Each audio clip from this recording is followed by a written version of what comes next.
Halo, salam sehat dari Medika Plaza. Kembali lagi dengan saya Wawa Wahyudi dari Training Department menyampaikan induction terkait dengan equipment medical on-site. Ya, alat kali ini yang akan dibahas yaitu oksigen portable. Jadi oksigen portable adalah salah satu device yang sering digunakan pada saat kita melakukan respons terkait dengan kondisi emergensi.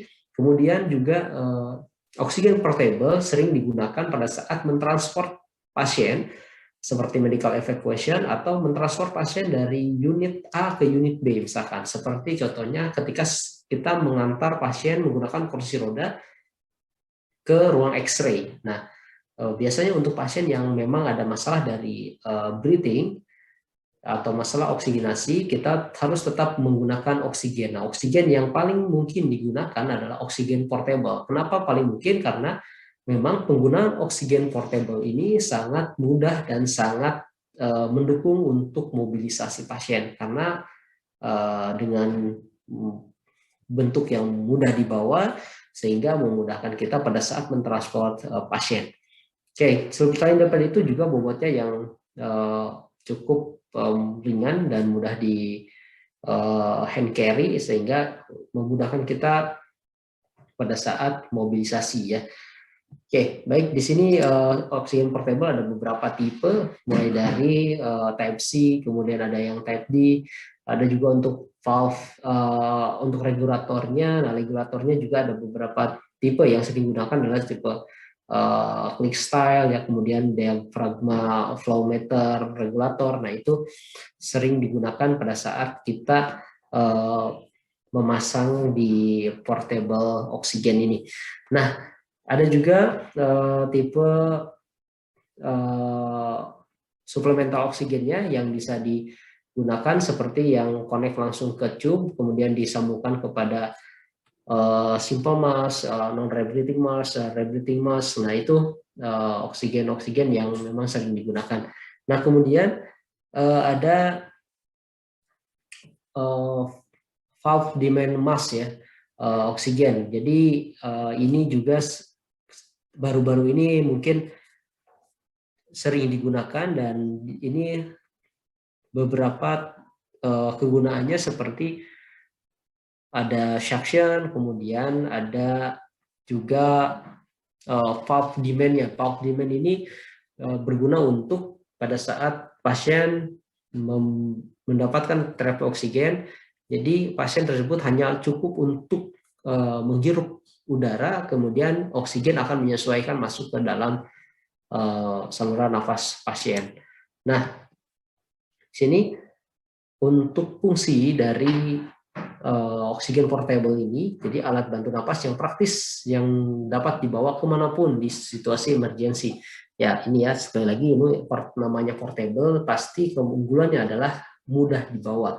Ya, kemudian fungsi dari oksigen portable ini juga dapat digabungkan ya, tergantung type-nya, seperti demand valve atau dan suction ini juga bisa digabungkan dalam satu tabung oksigen ya, sehingga penggunaannya lebih praktis. Jadi satu tabung oksigen menggunakan ada fungsi sebagai alat bantu napas dan juga suction ya.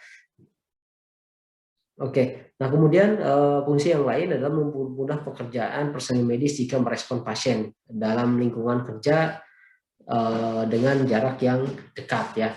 Jadi sekali lagi portable ini hanya sebagai alat bantu nafas atau kebutuhan oksigenasi yang memang jarak atau kapasitas dari oksigennya itu sedikit ya, tidak seperti tabung-tabung yang ukuran D misalkan. Nah, kemudian setelah misalkan tiba di tempat fasilitas medis, tetap lebih baik menggunakan tabung yang ukuran besar ya, sehingga tabung oksigen atau oksigen portable ini hanya digunakan pada saat keperluan mobilisasi saja, sehingga konsumsi dari oksigennya juga akan lebih hemat ya. Oke, nah ini juga digunakan pula sebagai backup pada kasus medevac atau evacuation. Nah, ini sebagai backup itu maksudnya ketika medical evacuation yang memang membutuhkan waktu yang cukup lama atau durasi yang cukup lama dari fasilitas pertama, kemudian ke fasilitas tujuan, tetap menggunakan atau utamanya menggunakan oksigen yang tipe besar ya.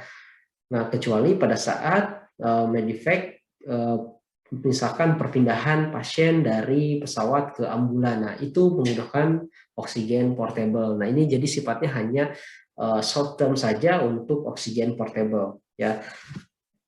Bagaimana memaintain oksigen portable ini agar selalu siap digunakan. Apapun alat yang digunakan oleh kita sebagai petugas medis di sebuah layanan kesehatan atau di klinik, tentunya harus selalu memastikan alat yang kita miliki itu selalu dapat digunakan kapanpun dan dimanapun kita bekerja ya. Jadi pertama yang harus dilakukan oleh kita sebagai perawat yaitu pastikan semua fungsi di dalam dapat digunakan ya. Nah, di dalam oksigen portable ini biasanya terdapat tabung oksigen tentunya ya. Tabung oksigen apa yang harus kita cek? Tabung oksigen yang harus dicek adalah volume tekanan udara di dalamnya masih cukup, dan biasanya jarum atau indikator di regulatornya ini atau di flow meter ini adalah menunjukkan di warna hijau ya, artinya itu masih cukup untuk bisa digunakan kepada pasien. Nah, kemudian selain daripada itu, selain tabung ada regulatornya pasti, yang regulator pastinya dipastikan tidak mengalami kebocoran ya. Dan kemudian skalanya pun dicek ya apakah benar atau tidak skala yang ditunjukkan oleh regulator. Kemudian selalu cek berkala dan membuat dokumentasi terukur dan buat tagging alat tersebut. Nah, ini adalah salah satu contoh alat komunikasi kita dengan orang yang berdinas di tempat kita. Jadi artinya pada saat kita melakukan pengecekan didokumentasikan sehingga orang yang shift berikutnya bisa tahu bahwa oksigen tersebut memiliki volume berapa PSI atau tekanan berapa PSI seperti itu. Nah, ini juga sebagai bukti bahwa kita telah melakukan pengecekan pada saat berdinas ya. Oke, sediakan selalu backup tabung sebagai persiapan keadaan darurat ya. Tentunya ini sangat penting bahwa ketika kita menggunakan satu tabung oksigen portable, biasanya hanya mampu digunakan kepada 1-2 pasien saja misalkan. Nah, ketika tabung pertama sudah habis, maka ada tabung cadangannya. Begitupun pada saat tabung pertama dilakukan isi ulang di tempat pengisian oksigen, jadi kita masih memiliki spare ya untuk tabungnya. Nah, kemudian selain daripada tabung juga kita pastikan lagi ada alat suplementasi oksigen seperti nasal kanul, non-rebreathing, kemudian ada oropharyngeal airway. Nah, itu juga kita siapkan atau kita pastikan alat-alat pendukungnya tersebut bisa digunakan. Ya, dan ketika kita sudah menggunakan, langsung diganti lagi di dalam case dari oksigen portable itu. Ya, nah kemudian berikutnya jika ada kendala refill order jauh-jauh hari sebelumnya. Nah, ini juga perlu diperhitungkan ketika kalau misalnya kita melakukan refill oksigen membutuhkan waktu beberapa hari, maka pada saat dilakukannya refill tersebut harus ada spare oksigen yang ada di fasilitas kesehatan kita. Kemudian pastikan kelengkapan dokumen tabung seperti hidrotes, ya hidrotes itu juga harus dilakukan. Kemudian sertifikat refill yang dibutuhkan, yaitu kelengkapan administrasi atau dokumen juga penting ya. Kemudian pastikan alat pembuka valve, selang, indikator isi keadaan dapat baik berfungsi dengan normal. Nah, ini sekali lagi pengecekan alat-alat pendukung untuk oksigen tidak hanya dicek bahwa alat tersebut ada atau tidak, tetapi berfungsi atau tidak, itu juga penting. Kondisikan alat dalam keadaan bersih, mudah diakses dan mudah diambil, mudah dikenali. Nah, untuk seperti ini, kenapa kita dilakukan induction? Selain daripada fungsi dari oksigen tersebut atau fungsi dari portable oksigen tersebut, tetapi kita harus tahu di mana letak penyimpanannya. Diusahakan semua petugas medis yang berdinas di pelayanan kesehatan harus tahu letak oksigen di mana, letak tabung oksigen di mana. Ya, ini sangat vital ya. Catatan untuk oksigen portable, yaitu karena ini adalah salah satu alat yang bersifatnya emergensi, artinya oksigen adalah kebutuhan mendasar bagi setiap pasien, apalagi pasien yang memiliki gangguan pernafasan ya.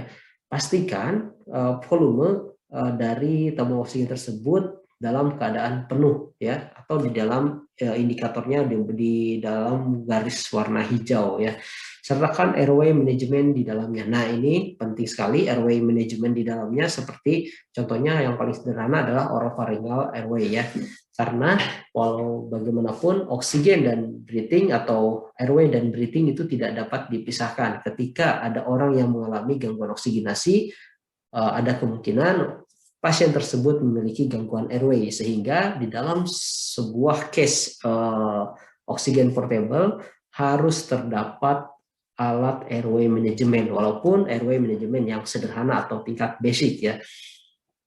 Semua tools penunjang di dalamnya, valve, tabung, pembuka botol, pressure, dan lain-lain, itu harus selalu diperiksa, harus selalu dicek. Oke, nah itu sekilas terkait dengan penggunaan oksigen portable. Jadi yang paling penting di induction kali ini adalah oksigen portable harus selalu kita jaga, kita rawat, kemudian kita pastikan bahwa kita bisa menggunakan oksigen portable tersebut. Oke, terima kasih. Mohon maaf apabila banyak kesalahan. Terima kasih. Assalamualaikum warahmatullahi wabarakatuh.